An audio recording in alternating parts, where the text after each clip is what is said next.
గోవు ఒక గ్రంథం, ఒక శాస్త్రం, ఒక వేదం. ఏం చెప్పినా తక్కువే. ఎంచేతంటే గోవు గురించి వేదాల్లో చాలా విపులంగా రాశారు.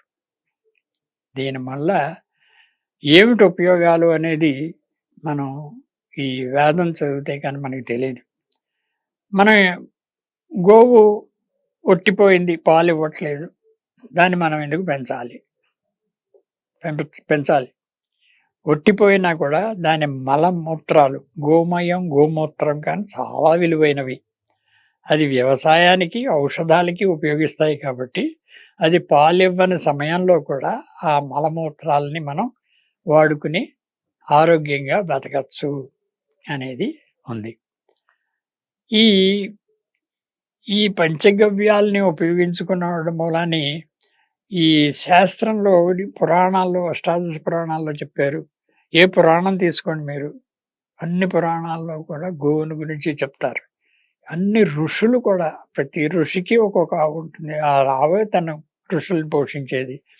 ఆ ఆవు మహిమతో కామధేనువుగా ఆ ఋషి దగ్గరికొచ్చిన రాజులకి కానీ, లేకపోతే వాళ్ళందరి ఫ్యామిలీస్‌కి కానీ, అదే కరువు కాటకాల్లో గానీ, తన దగ్గరకొచ్చిన ఋషులందరికీ కూడా ఈ కామధేనువు ద్వారా, కామధేనువు కొలుచుకుని, కామధేనువు నమస్కరించి వీళ్ళందరికీ అన్నం కావాలి, వీళ్ళందరికీ ఆహారం లేకపోతే చచ్చిపోయేట్లా ఉన్నారు, కరువు కాటకాలు లభించి అని గోవుని కనిగితే కామధేనువులాగా అది మొత్తం అందరికీ ఏం పదార్థాలు కావాలో అన్ని పదార్థాలను ఇవ్వగలుగుతుంది. కామధేనువు అంటే కోరికలను తీర్చేది. ఎవరి కోరికలను తీరుస్తుంది, అలాగే ఋషుల దగ్గర ముఖ్యంగా. అంచేత ఈ గోవుని అసలు ఎలా సృష్టించబడింది అని కూడా అనుకో. మనుషుల్ని సృష్టించక ముందే గోవు సృష్టించబడింది. కారణం ఏంటంటే మనుషుల్ని సృష్టించేస్తాం, వాళ్ళకి తిండి ఎక్కడుంది? వాళ్ళకి తిండి ఎవరిస్తారు? ఎవరు పెడతారు వాళ్ళకి తిండి? వాళ్ళకి తిండి ఎలా వస్తుంది అని అనుకోని బ్రహ్మదేవుడు ఏం చేశాడంటే మొట్టమొదట గోవు అనేది ఒక ప్రాణిని సృష్టించాడు. ఆ గోవు వీళ్ళందరికీ ఇంకా పాడి ఇదేంటి వ్యవసాయాలు ఏమీ లేకపోయినా కూడా దాని పాలు తాగి బతుకుతారు వీళ్ళు అని చెప్పేసి ఆ గోవు పాలకి అంత ఇంపార్టెన్స్ ఇచ్చి ఆ పాలు, పెరుగు, నెయ్యి, వెన్న, జున్ను ఇవన్నీ కూడా చాలా విలువైనవి. మామూలుగా దీనికి కంపారిజన్ లేదు. మిగిలిన ఏ పాలు ఏది ఉపయోగించదు. అలాగా గోవు యొక్క ఆహ్, అవయవాలన్నీ కూడా ఇప్పుడు గోవు అది చనిపోయిన తర్వాత కూడా ఆ గోవు మనకు ఉపయోగిస్తుంది. దాని చర్మం మనం ఉపయోగించుకుని జోళ్ళు, చెప్పులు, బెల్ట్లు ఇవన్నీ తయారు చేసుకుంటున్నాం. ఆ గోవు యొక్క కొమ్ములు అది చనిపోయిన తర్వాత కూడా ఆ కొమ్ములతో వ్యవసాయానికి మాక ఉపయోగించుకుంటున్నాం.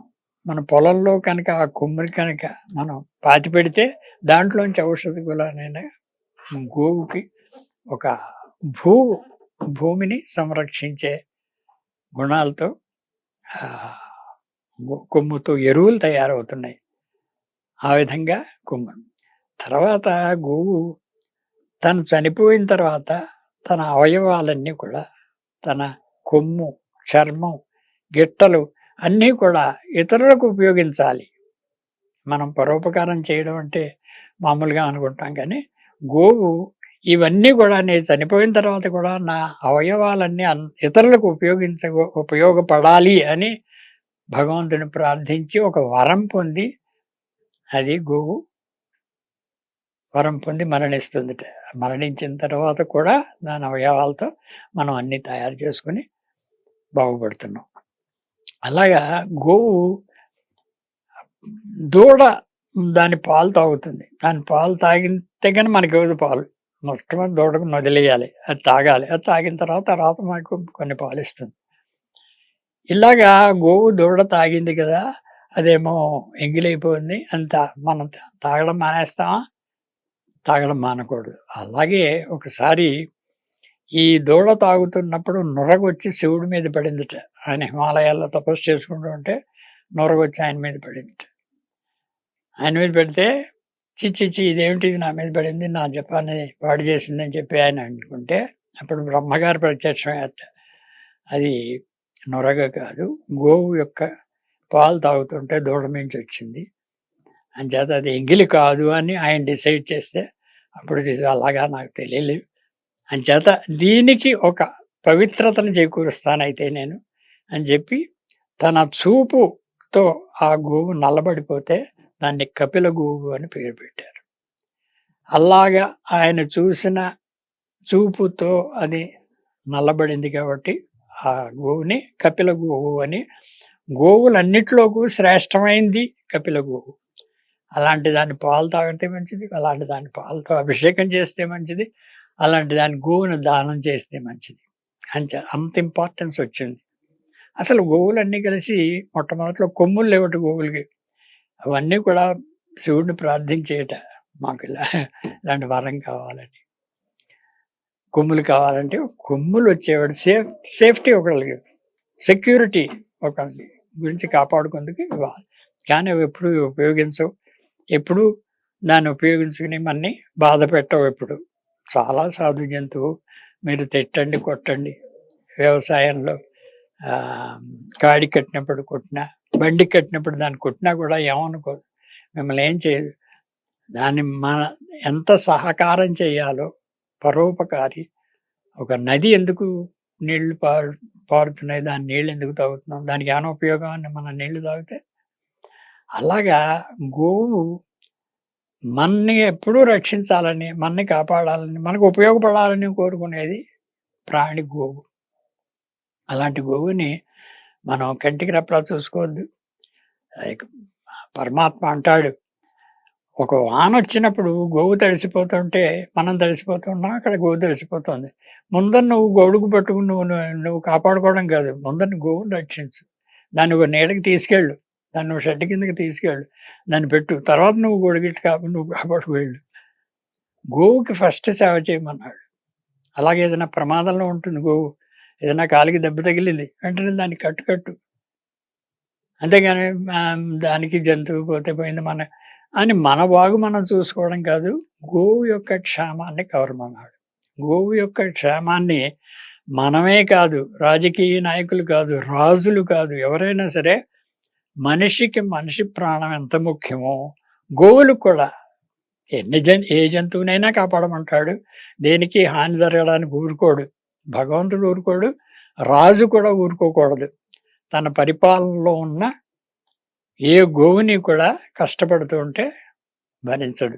పరీక్షిత్ మహారాజు కూడా అలాగే చేశాడు. గోవు యొక్క క్షేమాన్ని కోరాడు.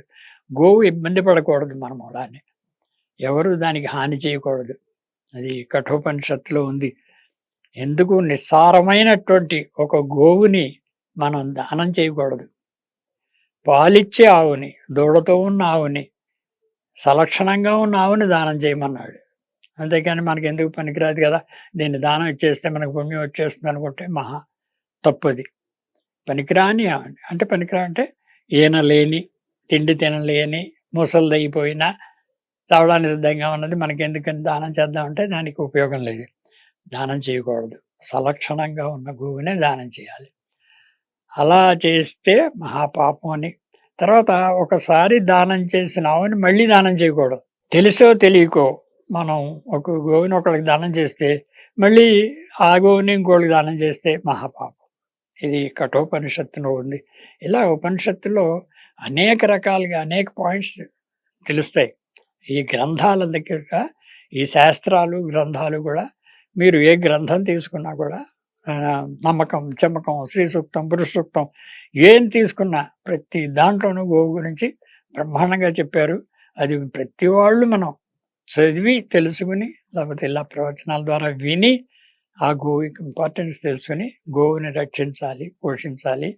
అది మన విధి, కర్తవ్యం అనుకోవాలి. ఆ విధంగా గోవును మనం సేవ్ చేసుకోవాలి. Save cow is our motto. ఇలాగా గోవు గురించి ఇంకా ఇంకా ఇంకా ఎన్నో విషయాలు పురాణాల్లో చెప్పిన, వేదాల్లో చెప్పిన విషయాలన్నీ కూడా మనం తెలుసుకుందాం.